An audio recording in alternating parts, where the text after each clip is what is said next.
Student, good morning. Welcome back to my channel AS education. आशा करते हैं आप सभी अच्छे होंगे। आप नोट्स प्रिपेयर कर लिए होंगे, एनसीईआरटी बुक को भी फॉलो कर रहे होंगे और साइड बुक से कुछ क्वेश्चन भी लगा रहे होंगे। तो लास्ट के वीडियो में हमने क्या स्टार्ट किया था? रेस्पिरेशन प्रोसेस को स्टार्ट किया था। टाइप्स ऑफ रेस्पिरेशन देख लिया था हमने। एरोबिक रेस्पिरेशन को देखा था, एनाएरोबिक रेस्पिरेशन को देखा था। रेस्पिरेशन इन प्लांट को भी हमने डील कर चुका था। आज की वीडियो में हम क्या करने वाले हैं, जो कि लेक्चर 4 है, human respiratory system, that means respiration in human being. तो चलिए इस वीडियो को स्टार्ट करते हैं बिना किसी डिले की।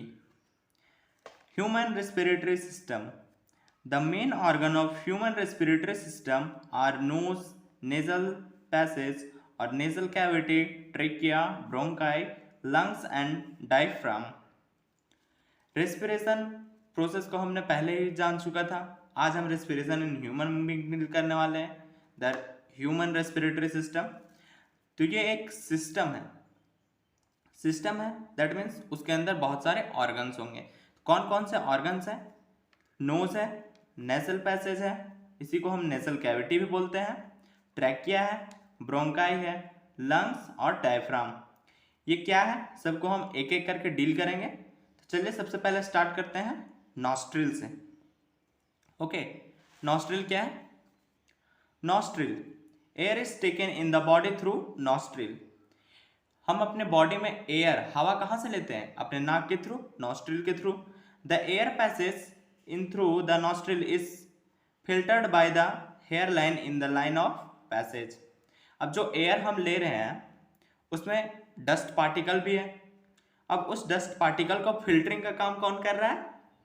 फाइन हेयर, जो कि कहाँ प्रेजेंट है? छोटे छोटे बाल हमारे नाक के छिद्र में, वो उसको क्या कर रहे हैं? फिल्टर कर रहे हैं। The passage is also lined by mucus, और साथ ही साथ क्या है? यहाँ म्यूकस है, मतलब एक thick jelly like substance. Okay, ये क्या कर रहा है? ये भी डस्ट पार्टिकल को होल्ड कर रहा है, पकड़ रहा है। तो नॉस्ट्रिल को हमने देखा क्या है, नॉस्ट्रिल से हम हवा को इंटर कर रहे हैं अपने बॉडी में। यहाँ पे छोटे छोटे हेयर प्रेजेंट है जो कि डस्ट पार्टिकल को क्या कर रहे हैं? ट्रैप कर रहे हैं और म्यूकस के मदद से। सेकेंड है हमारा pharynx, the part of the throat between the mouth and wind pipe is called pharynx. Pharynx क्या है? फेरिंग्स वह पार्ट है जो किसके किसके बीच में प्रेजेंट है? Between the mouth and wind pipe. ये एक पार्ट है किसका? थ्रोट का, मतलब गला का पार्ट है जो कहाँ से कहाँ के बीच में प्रेजेंट है? माउथ और विंड पाइप के बीच में। इसे बोलते हैं pharynx. From nostril air enter into pharynx and then goes into the trachea और विंड पाइप। पहले नॉस्ट्रिल से हमारा एयर इंटर कर रहा था, उसके बाद कहाँ जाएगा?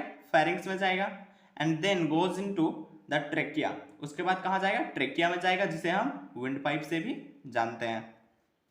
अब देखते हैं लैरिंग्स क्या है। Larynx, the upper end of the trachea has a voice box, is called larynx. Larynx क्या है? Larynx को upper end of trachea, ठीक है, ट्रैकिया को हमने क्या एक और नाम दिया था? Wind pipe. विंड पाइप का जो अपर पार्ट है उसे बोलते हैं लैरिंग्स। इसे एक और नाम से जानते हैं, उसे बोलते हैं वॉइस बॉक्स। अब देखते हैं ट्रैकिया क्या है। Trachea is a tube which is commonly called wind pipe. Trachea एक ट्यूब है, एक पंप की तरह, जिसे हम कॉमनली क्या नाम देते हैं? Wind pipe. It is composed of ring of cartilage which prevent the collapse of trachea in the absence of air. ये एक इंपॉर्टेंट पॉइंट है, इस पे क्वेश्चन भी आते हैं एग्जाम में। क्या है? ट्रैकिया किससे कंपोज्ड है, किससे बना हुआ है? C shaped cartilaginous ring. C shape की कार्टिलेज रिंग होते हैं, जो किससे मदद करता है? ये प्रिवेंट करता है, मदद करता है किसमें? Collapsing of trachea. जब ट्रैकिया में हवा नहीं आ रहे हैं तो उसे कोलैप्स होने में, बंद होने से बचाता है कौन? सी शेप कार्टिलेजनस रिंग। ठीक है, आगे क्या है? Bronchi. The trachea divide into two smaller tube called bronchi. जो ट्रैकिया है विंड पाइप, आगे जाके फर्दर दो स्मॉलर ट्यूब में डिवाइड हो जाता है, उस ट्यूब को क्या बोलते हैं? Bronchi. The two bronchi are connected to the lungs, और यही ब्रोंकाई किससे कनेक्ट होते हैं? लंग्स से। आगे देखते हैं।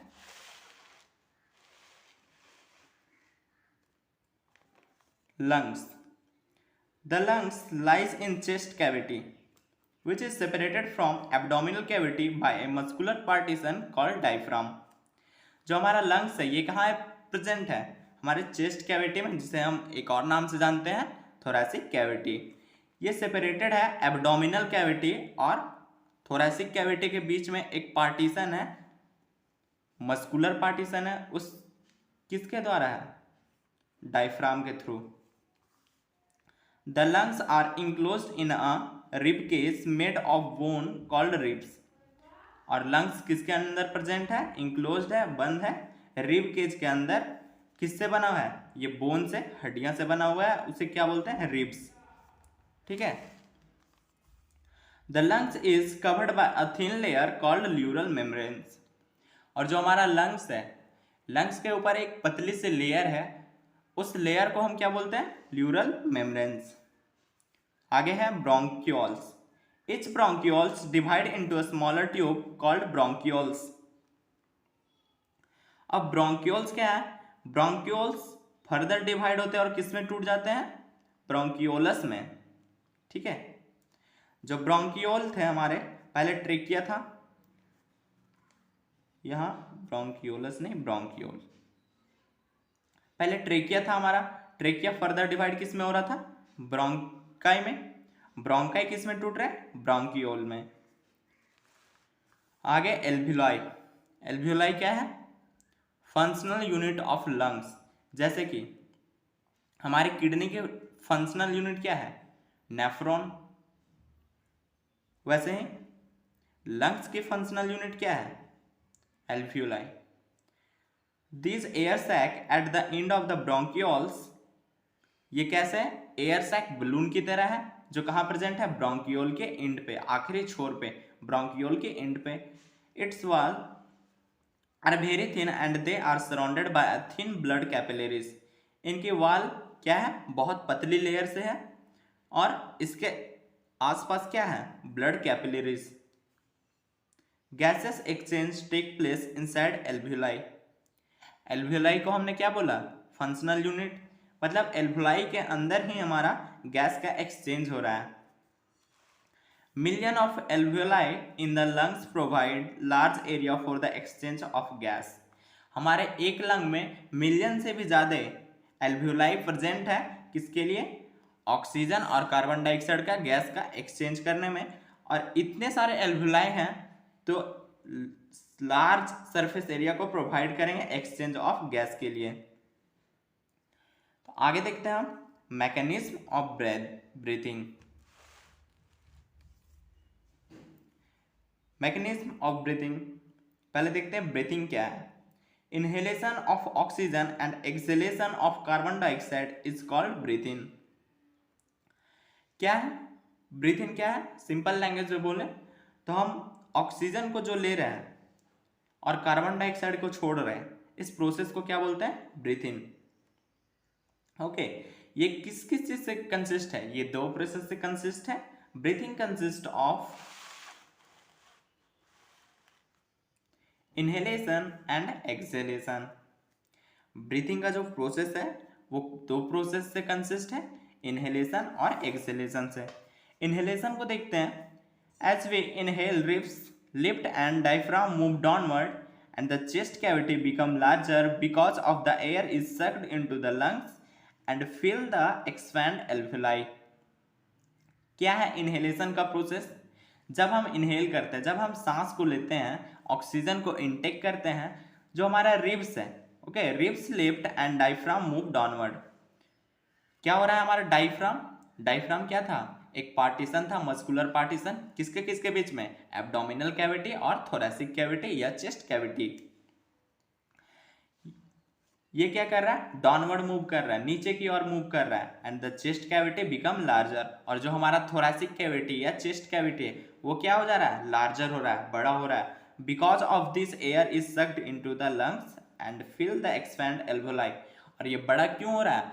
हमने पढ़ा ना लंग्स में क्या है, बैलून लाइक सैक्स है, अब उनमें से ऑक्सीजन भर रहा है तो वो फूल रहे हैं, इसके कारण हमारा जो लंग्स है वो क्या हो रहा है, लार्जर हो रहा है थोरेसिक कैविटी में।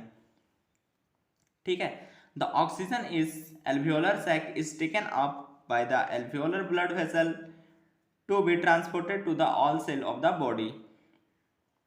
हम लोग ऑक्सीजन लेते हैं तो ऑक्सीजन हर एक सेल को रिक्वायरमेंट है।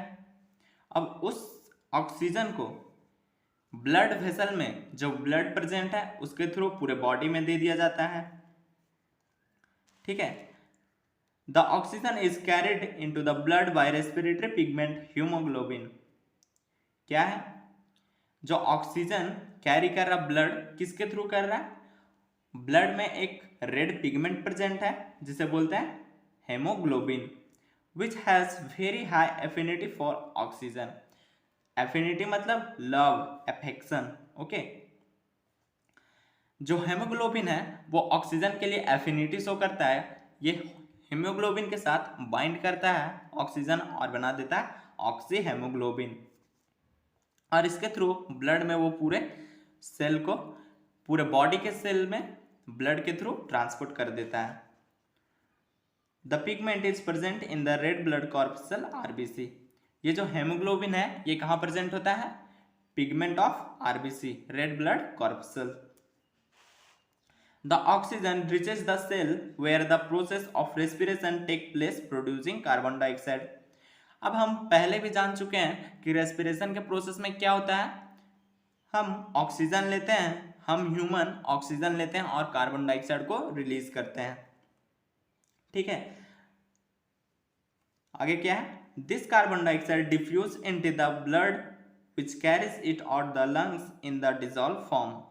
और ये कार्बन डाइऑक्साइड डिफ्यूज करते हैं किसमें, ब्लड में, जो कैरी करता है। फिर जैसे कि हमारा ब्लड डबल सर्कुलेशन शो करता है, ठीक है, एक बार वो ऑक्सीजनेटेड ब्लड को लेके पूरे बॉडी में जाता है, फिर हर एक सेल से वो कार्बन डाइऑक्साइड को लेके लंग्स के पास आता है और रिलीज कर देता है एक्सेलेशन के प्रोसेस के थ्रू। अब एक्सेलेशन क्या है उसे देखते हैं। As we exhale, rib relax.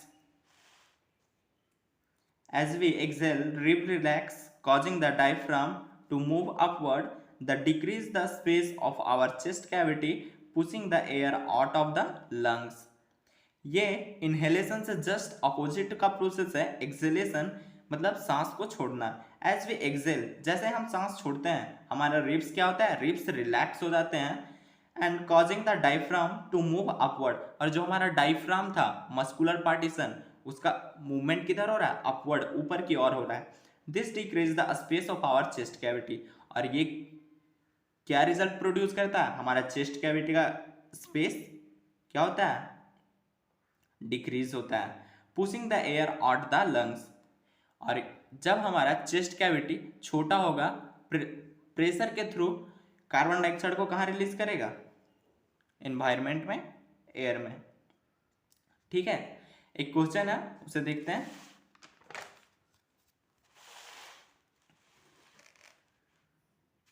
Question आपको स्क्रीन में दिख रहा होगा।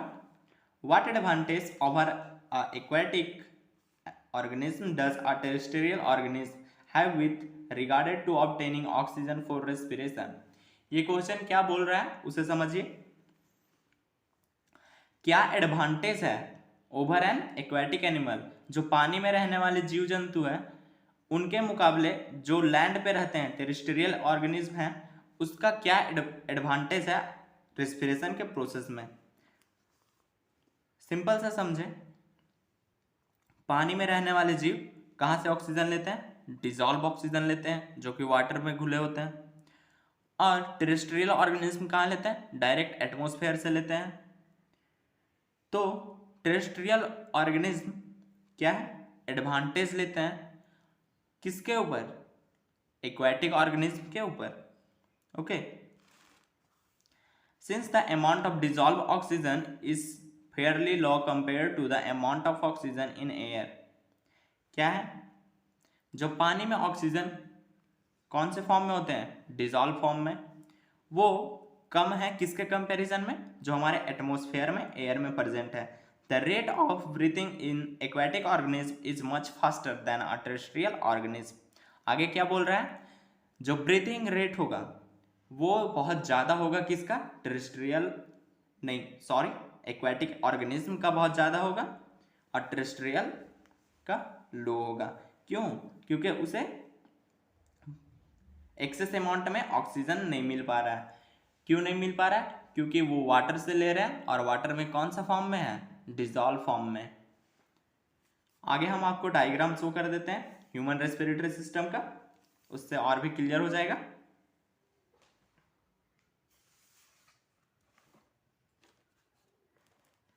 आप देख पा रहे होंगे द ह्यूमन रेस्पिरेटरी सिस्टम।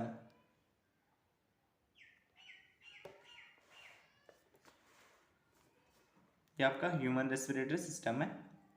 हमने क्या क्या ऑर्गन को इंक्लूड किया था ह्यूमन रेस्पिरेटरी सिस्टम में, नोज था, फेरिंग्स था, लैरिंग्स था, ट्रैकिया था, लंग्स थे, ब्रोंकियोल्स थे, रिब्स थे, डायफ्राम थे। ओके, अब इसके मैकेनिज्म को हमने देखा था। पहले तो लंग्स, नोज, ओके, नोज से हम एयर को ले रहे हैं, ऑक्सीजन को ले रहे हैं। उसके बाद कहाँ पहुंच रहा है, फेरिंग्स, फेरिंग्स के बाद कहाँ जा रहा है, लैरिंग्स, लैरिंग्स के बाद ट्रैकिया, जिसे हम क्या बोलते हैं, विंड पाइप भी बोलते हैं। अब ट्रैकिया दो स्मॉलर ट्यूब में डिस्ट्रीब्यूट हो रहा है, किस किस में, ब्रोंकियोल्स जिसे हम बोले थे, ब्रोंकियोल्स। ओके, अब ब्रोंकियोल्स फर्दर किस में डिवाइड हो रहा था, ब्रोंकियोलस में।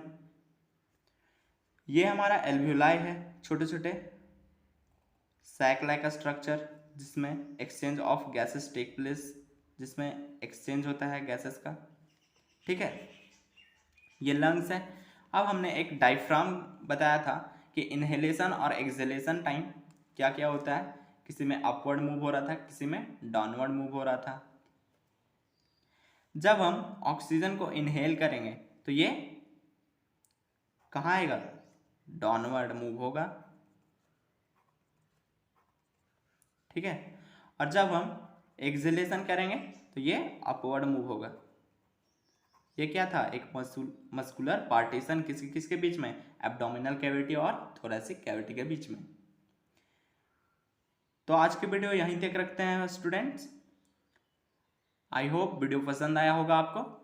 So like, subscribe and share with your friend.